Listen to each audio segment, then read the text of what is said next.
All right, kind of hopefully a quick response to that "How the World Works" guy. He hasn't been saying anything lately that's of much interest to me, but he is continuing with this stupid DDT argument, and it's all about saving 1,000,000 lives.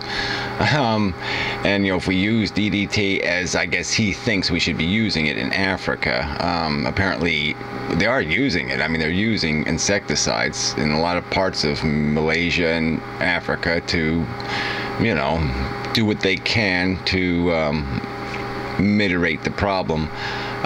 Mitigate, that's not the right word, but fuck it. Too tired. So anyway, this is really, I hate this shit because, they get this simplistic thing. Like, okay, like, you have this complex problem and we're just going to sit there and look at it in a simplistic way and say, oh yeah, well the key thing they're not doing is spreading DDT all over Africa, or at least the Congo, the worst areas. And it's just, and he has his theory is that, see, DDT has proven itself effective because it eradicated malaria in all these other regions. Well, one of the key facts he's ignoring is that those regions isn't the home field for malaria.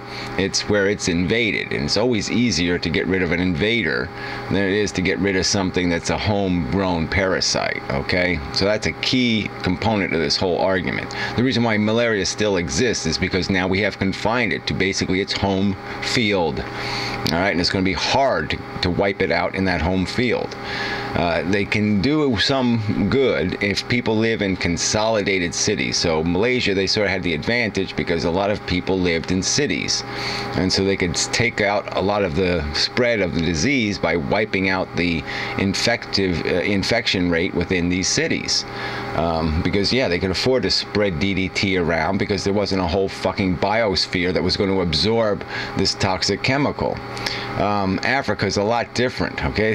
There's not cement, and there's not tires, and there's not all these other places that are the mosquito environments. The whole friggin' environment is a goddamn mosquito breeding ground. I mean, it's mosquito frickin' paradise. It's, the most biologically active region on the fucking planet. And you're going to just start throwing DDT around and figuring you're not going to fuck everything the hell up.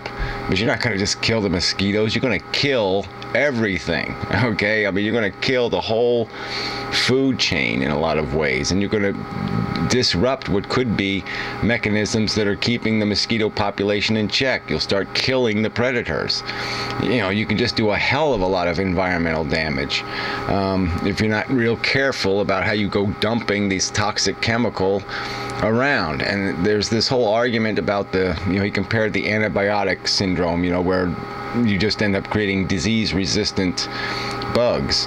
And yeah, we see the problem. I mean, we see the problem now. We have these bugs that we can't kill with antibiotics anymore. It's a big fucking problem. And that problem is only accelerated in this active biology that you want to dump this chemical in.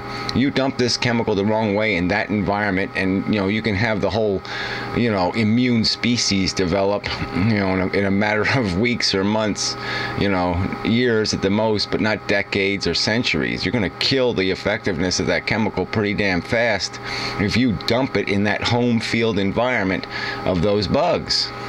So, and there's so much complexity. That's the other reason why, treating the problem is more effective in these isolated, these spread out, away games, is because the victims die in a higher proportion to infection rate because they don't have the same immunity as the home field people. The people who've been living with it for centuries, or eons, they have some immunity, so they don't die. And the mosquitoes have, the whole biology is taking advantage of that. I mean, the whole point of malaria isn't to kill, okay? That's not the objective. Well, that's not the mechanism that's at work here with the parasitic relationship. The point is to disable people so they can be a feeding ground. I mean, that's how insidious this thing is that why there's a symbiotic relationship between this mosquito and this bacteria is that the bacteria disables the victim and makes them a feeding ground. It makes them beneficial to the mosquitoes because now they become an easy victim. But if they kill them, that's not to their advantage. They don't win when they kill the victim.